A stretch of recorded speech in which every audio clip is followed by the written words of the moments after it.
Ang glow ng Limitless Star kapag ang boyfriend na si Raver Cruz ang napag-uusapan. Aminado si Julie na si Raver na ang the one for her. This is by far the happiest Julie that I've seen.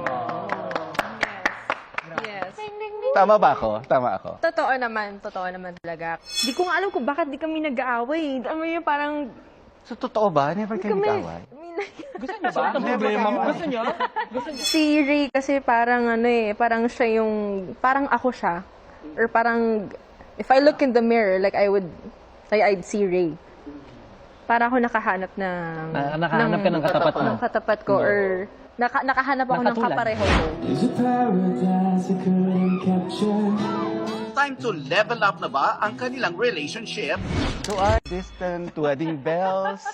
Wala, parang napag-uusapan na ba? Or in the distant future ba? Ano ba to? Of course, we really do talk about it.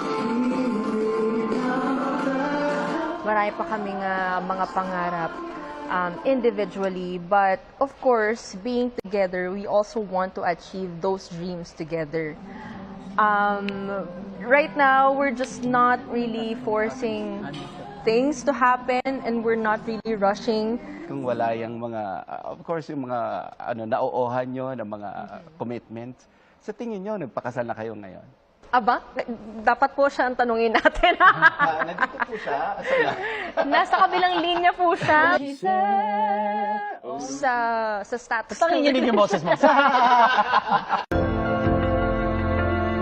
You date to marry, right? And ako naman kasi, I'm that kind of person na kung sino man yung ka-relationship ko or kung sino man yung other half ko, syempre like, yun yung goal ko na gusto ko siya na talaga.